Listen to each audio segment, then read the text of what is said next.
I don't even know what I'm gonna do with those paintings. Maybe I'm gonna burn them or I'm gonna put a knife in the painting. I was like, what the heck is happening? Hello, how are you? Yeah, this video I felt, I don't know, I was because I mentioned about it last video, so I was like, it could actually be an interesting story to tell. So the story about my experience with my worst client ever as an artist. So yeah, it's done now, thankfully. But yes, this happened, I think, more than a year ago, honestly. It was really in the beginning of my career. It was not a career at that point, but I was starting to paint portraits for people, and that's also where I started to paint in a hotel once a week, every Thursday night in a pretty beautiful hotel, actually, in the lobby. And yeah, I had the worst experience I've ever experienced with a person, and the best also. But today we're gonna talk about the worst experience. Yeah, so I was painting as usual. I think I was maybe painting an hour or two. I don't even recall, but anyways, I was painting one evening and this lady approached me with her husband. She was in a wheelchair.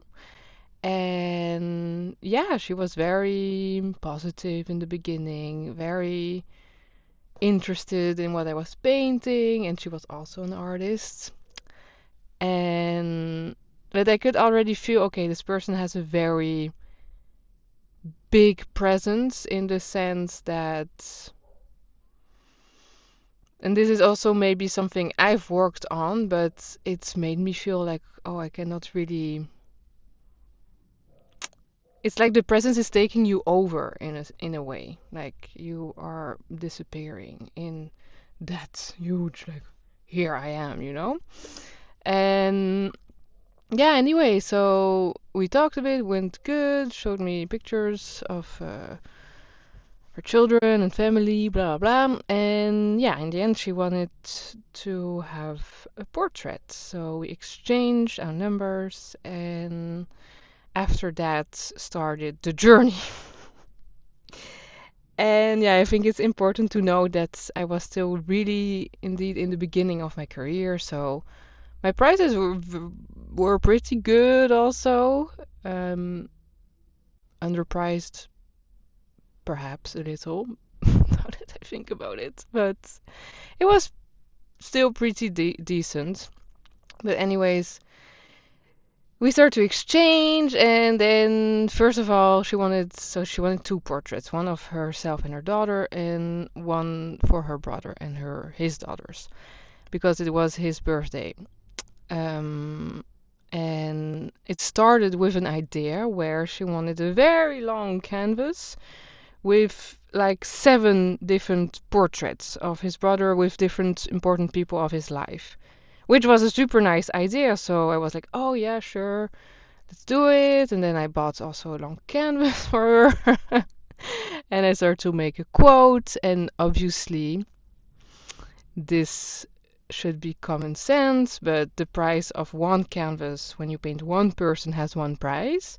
And then, of course, you charge more for each extra portrait that you're making because it just takes double the time or triple the time depending on how many different portraits you make.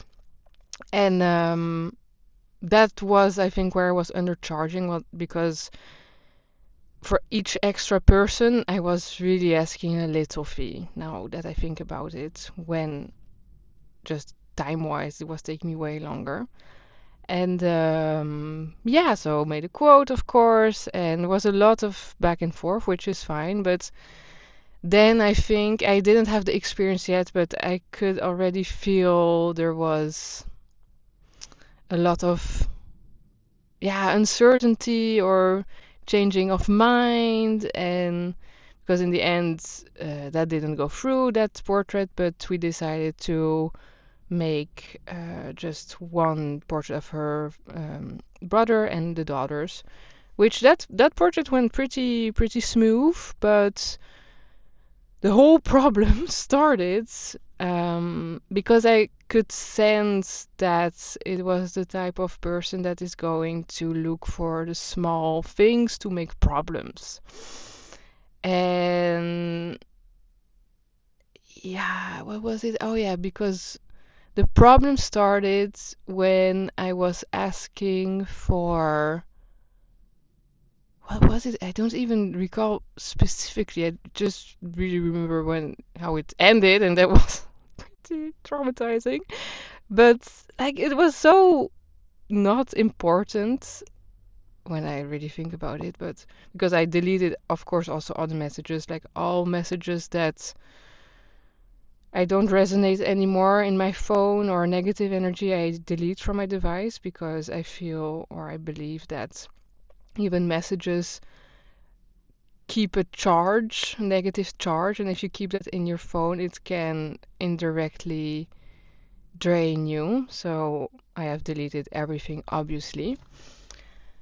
But if I one thing that I remember for the second portrait where she flipped a bit is that normally backgrounds at that time were included. Well, they are still included when it's an abstract, easy background. So, for example, if I put one color with a bit of like forms, whatever, to give it some movement, that is included because it takes me like 10 minutes.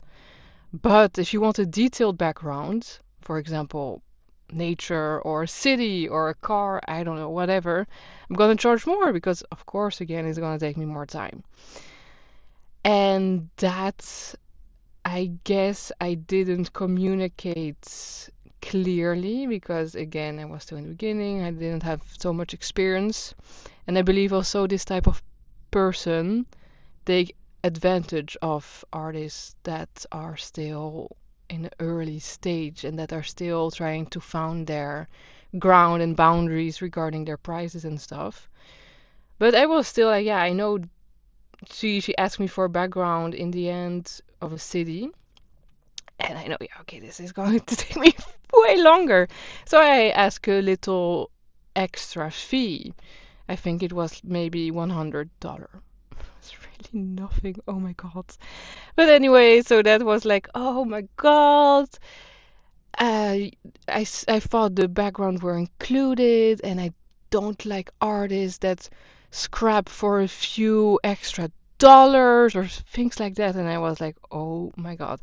I know now that would have been game over for me at that time. I would have said, okay, well, sorry, I'm not continuing here. This is just not a dynamic that aligns for me.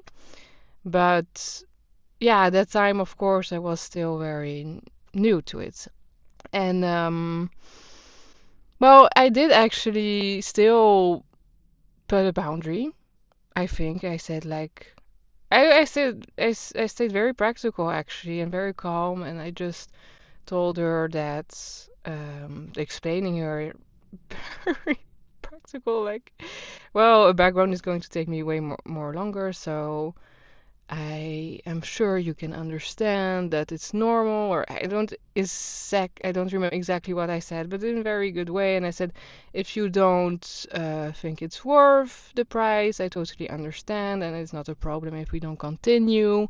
So I was pretty detached in the way, and I think that was also a moment that she really didn't like because I, in a sense, was not afraid of her threats in a way. I was not like, oh my God, um, okay, it's okay, I will not charge the background. No, I was still pretty grounded in the sense that I knew my worth, the worth of my work actually, and that's so important as an artist. Know your worth, and your work deserves to be paid in an equivalent of exchange. Like money is just a currency to exchange energy in the end. You put your energy or your effort in a product, and then depending on how you value your time and your product, that is going to be equivalent in money wise, because in the end we have money just to buy stuff and exchange for services. So money in itself is not interesting. It's what we do with it and what we want to give or receive with it. So that's why I think money, you can really have a shift. In the end, it's not money that's important. It's just knowing the worth of your work and your time. And then you're going to feel way more free to just charge what you feel. This is really what I'm worth. And that is also an inner work and can take some time. But anyways, I was not that aware of yeah, how to price myself still at that moment, but I still knew that I was not going to do that background for free. So, but yeah, so in the end, then she said something like, "Oh, well, I would still like to do the portraits," and then okay, we just went through, but I could feel that the energy was already a bit. Anyway, so I started to make the portraits, and it went pretty well, but then again, I mean, I understand retouches is okay, and I'm open to do some retouches, but here it was like, oh, can you retouch the teeth a little bit, and can you retouch the hand, and and then I'm like, also, it's just a type of energy I knew I should have just stopped, because it's a dynamic. I chose to stay in it, right? In the end, I'm not blaming anyone. I chose, and I needed that experience to grow. But yeah, at some point I also said like, I retouched a few times, and then I said, please, it would be very nice also to trust how I paint. And I like to put a lot of details, for example, in the face, because that is where I want the focus point to be.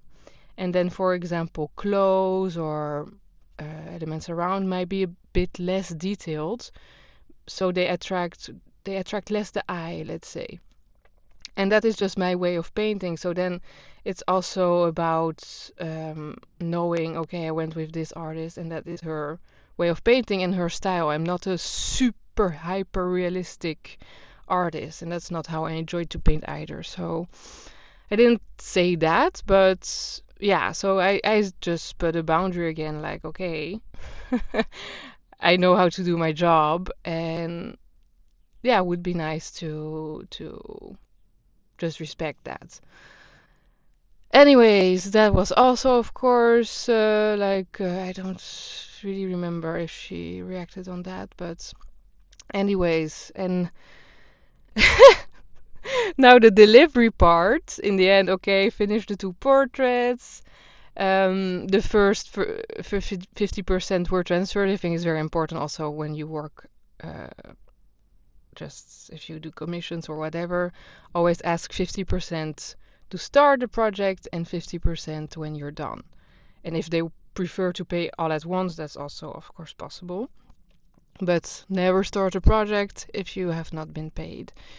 And it's also like an investment for them. They will not say, oh, actually, no, I don't want it anymore, because certain people can do weird stuff. So never start a project without having a deposit.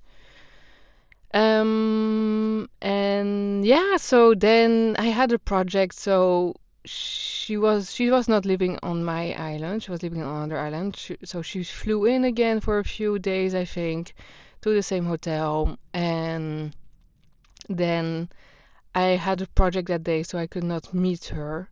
But I left the paintings by the lobby so they could give it to her. And this was maybe an awareness from my side, but again, it was not intentional. I actually thought about it. It was like, let me put like a lot of bubble paper around the paintings to protect them, but not put cardboard, because I thought that it might take too much space in the luggage because she needed to fly them back in.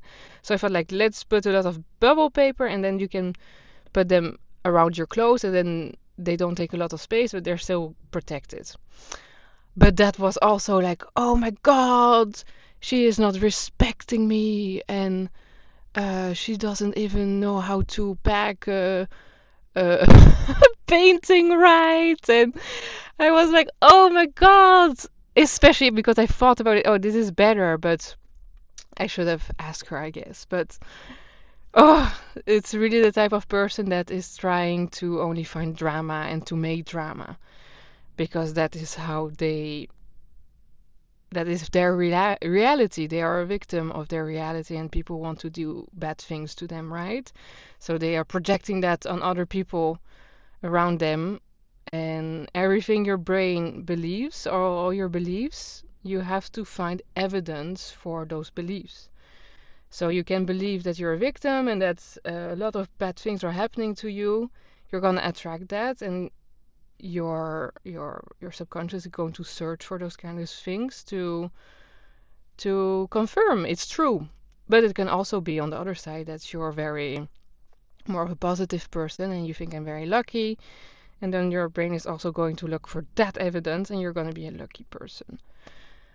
But anyway, so it was like, oh no, I will not accept those paintings, something like that. And then so I had to come back, and then I went so like, okay, sure, no problem. I will put cardboard if that's like, it's not even I don't want to put the cardboard. I'm a super flexible person. So then I wrapped them, and then I could give them in person, right? And that was, oh my Lord. Yeah, that was such a crazy moment, but okay, whatever.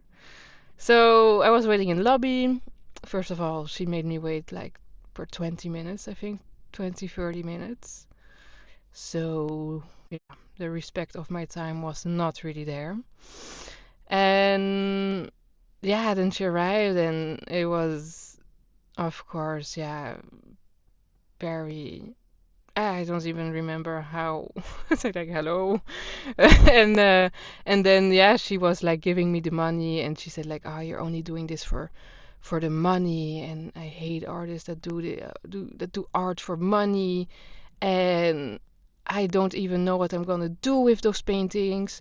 Maybe I'm gonna burn them, or I'm gonna put a knife in the painting." I was like, "What the heck is happening?" And um, oh yeah, she said like, "Oh, I'm gonna tell everyone on the island that you're such a bad, unrespectful artist, and bad things are going to happen to you," and like really putting bad energy on me, you know? So I was just like, okay, staying calm, say that okay, like I was not even really reacting. I think also at that moment, but really in survival mode at that point because I was like, what is happening?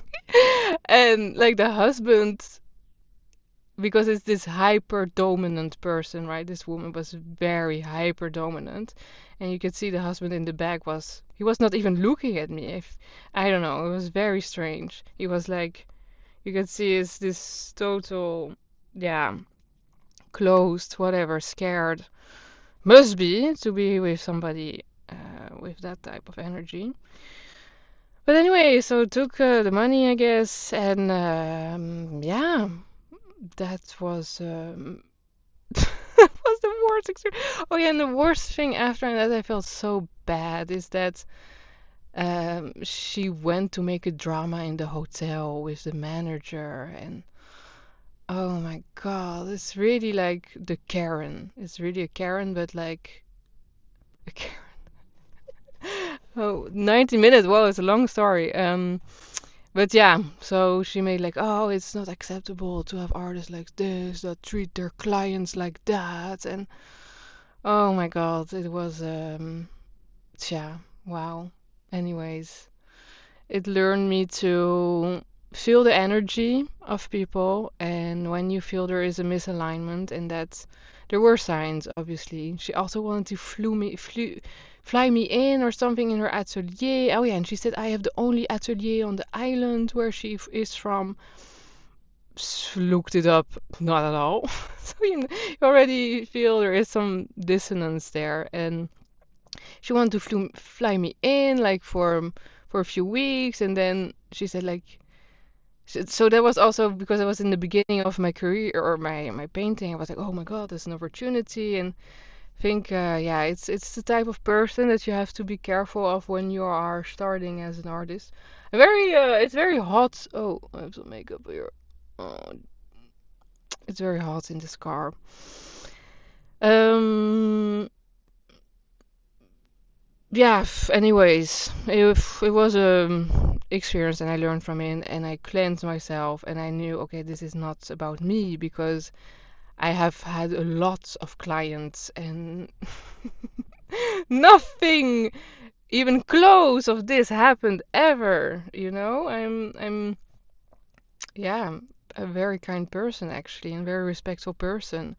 But there's also, I know my worth as a person, and if you're trying to take advantage or try to make me feel inferior, that's with the thing that, oh, I don't like artists that ask for money, or I don't know, like that. I'm like, no, because I know the value of my art. So if you don't want to pay, that's fine.